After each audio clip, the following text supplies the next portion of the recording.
La historia de la pintura venezolana en el siglo XIX refleja un proceso de constante evolución. Nuestra república se iniciaba en 1830 en medio de conflictos dejados por la guerra que hacían imposible la dedicación a las artes. Sin embargo, existía desde tiempos coloniales una tradición de pintura barroca inspirada en el tema religioso y realizada en talleres donde pintar se consideraba otro oficio, similar al de la zapatería o la carpintería. El creador no se consideraba artista y muchas veces ni siquiera firmaba sus obras. Los personajes religiosos de las pinturas eran más importantes. Con los años, el trabajo de estos talleres cambió. Los pintores, más conscientes de su arte, empezaron a inspirarse en su realidad inmediata, en el paisaje y sus hombres, sus costumbres y psicología. De allí surgió un nuevo estilo, el art clásico. El art clásico intentaba transmitir realismo en los retratos de la nueva burguesía que deseaba ser pintada. Los rostros, expresivos y naturales, miraban fijamente al espectador como deseando decirle que una vez ellos estuvieron ahí. Los trajes y los bordados estaban llenos de exquisitos detalles que buscaban imitar la realidad. A la intención de copiar fielmente el natural, contrastaba la falta de formación académica. Los pintores necesitaban dominar la perspectiva, el volumen de los cuerpos y la rigidez de las formas a fin de recrear la correcta anatomía humana. Pintores como el maestro Zuloaga se interesaron por mostrar otras formas de vida como esta, del hombre que trabaja arduamente el campo y luego viene en busca del merecido reposo. En esta obra, la naturaleza empieza a adquirir un valor particular. Las firmes instituciones políticas hacia mediados del siglo permitieron la formación de escuelas donde los docentes, además de instruir sobre pintura, realizaban encargos como lo fue Los cazadores a caballo en la posada, del pedagogo Celestino Martínez. Muchos maestros eran enviados a Europa en misión formativa y para traer copias de grandes maestros y estilos como el manierismo, presente en esta copia de Antonio Carranza. Así, los alumnos venezolanos eran instruidos en los parámetros del arte europeo.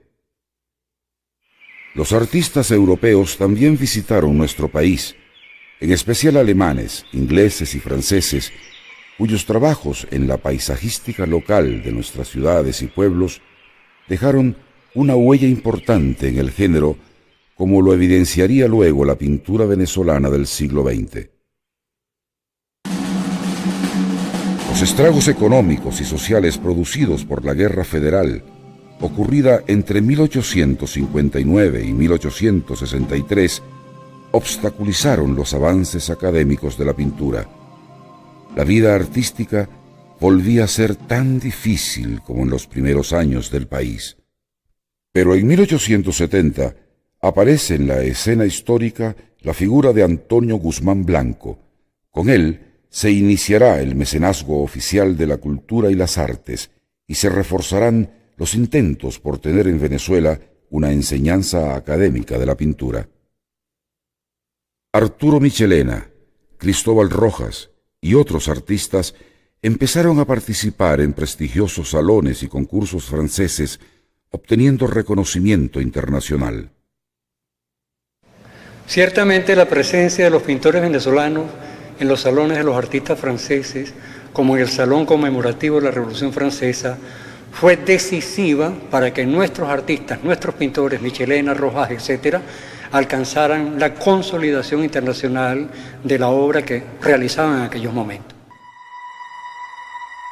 En estos concursos nuestros pintores demostraban la asimilación del estilo y los motivos del neoclasicismo francés, como lo refleja esta pintura de Arturo Michelena sobre la mártir de la Revolución Francesa, Carlota Corday, obra con la cual triunfó en la Exposición Universal de París con apenas 26 años de edad.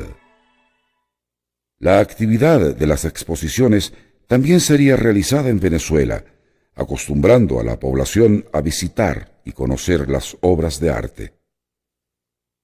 Para fines del siglo XIX, los pintores venezolanos habían resuelto los problemas de dibujo y perspectiva. Lograron la cuidada composición de grupos humanos. Usaban magistralmente la técnica del claroscuro para dar peso y volumen a los cuerpos. Nuestros pintores academicistas se distinguieron en el género del retrato. Decoraban los fondos con recursos como teatrales cortinas rojas que permitían al artista un estudio de la caída de los paños. Igualmente, mostraron vistas al exterior a través de ventanas y balcones. En el retrato de finales del siglo XIX se evidencia la perfección en las transparencias de los encajes mediante la técnica pictórica. Llama la atención que los rostros de las pinturas ya no miran fijamente al espectador como en el arte clásico, sino que están concentrados en su mundo interior. Esta madre, al no tener contacto visual con el espectador, expresa el tedio que le produce el deber bañar a su hijo. El niño, sin embargo, es el punto de unión emocional con el espectador, al dirigirle una mirada de sorpresa. Las pinturas del academicismo venezolano presentaron un equivalente de los temas del neoclasicismo francés. Por encargos oficiales eran realizados retratos de personajes y momentos históricos célebres.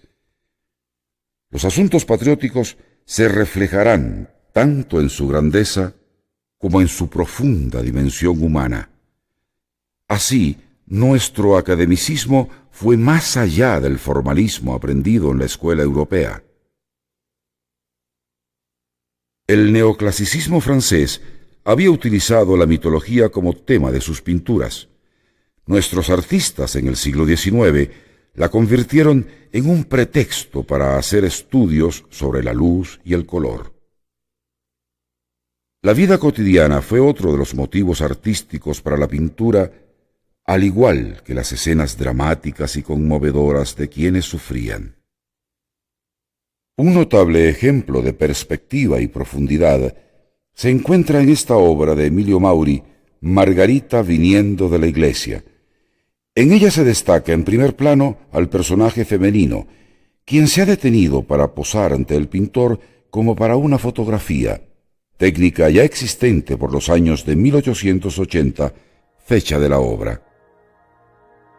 El conjunto de vegetación circundante y la disposición ascendente de la composición obligan a alzar la mirada cada vez más arriba.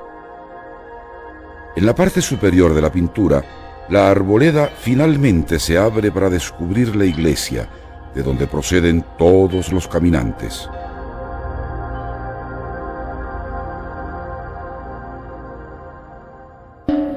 Otra interesante composición se puede apreciar en esta recreación del sacrificio de nuestro héroe Antonio Ricaurte. El punto de vista de la obra, desde el interior de la habitación, transforma en imagen el silencio y la angustia del héroe. La silueta se encuentra en pose teatral, con la bandera patria dominando la escena. Afuera se produce el contraste. A la oscuridad del interior, la luz del exterior. A la inmovilidad del interior, la revuelta del exterior. A la bandera venezolana se opone el estandarte español. Desde 1839, la fotografía vino a despojar a la plástica de su valor como único sistema visual para copiar la realidad. Efectivamente, para el desarrollo de la concepción impresionista en los pintores franceses fue decisiva la presencia de la fotografía y el estudio de la luz. Pero para los pintores académicos venezolanos, la visión fue distinta porque la luz estuvo en función de la composición rigurosamente académica. Los académicos venezolanos incluyeron dentro de sus logros las libertades de la luz y el color sobre el dibujo. La iluminación natural dentro de un cuadro difumina la línea, creando áreas indefinidas donde las sombras también se hacen presentes. El difuminado del dibujo crea nuevas texturas, como los encajes y bordados bañados por la luz. Las pinceladas libres, junto al color, serán uno de los avances del academicismo de nuestro país. Encontramos una interesante capacidad narrativa en los pintores venezolanos. Así lo refleja el momento escogido por Arturo Michelena para describir la muerte del general Sucre. Tras la emboscada, el héroe yace en el piso. El eco del disparo permanece en la expresión aterrorizada del caballo. Entre el humo de las descargas de fusil se vislumbran aún los asesinos cuyos rostros desencajados se oponen a la expresión serena del rostro de Sucre. La narración pictórica en dos tiempos contrasta el suspenso frente a la agitación, la quietud de la muerte frente al sobresalto que ella produce. Uno de los pintores más conocidos del clasicismo venezolano es Martín Tovar y Tovar. Al pintor se le recuerda por sus retratos de personajes ilustres y famosas escenas de la historia del país encargadas por los gobiernos de su tiempo. Las pinturas de Tovar y Tovar familiarizaron a los venezolanos con nuestra historia, como la firma del Acta de la Independencia. El fondo recoge el movimiento y el ruido de la sala. En el centro, la verticalidad de la figura de Miranda ofrece un foco de atención. El grupo de la derecha cierra la escena creando una totalidad armónica y dinámica. Tovar y Tovar no solo fue pintor de escenas heroicas, su formación europea le permitió abordar géneros como el retrato o el paisaje. Estas obras pintadas en Macuto constituyen un antecedente del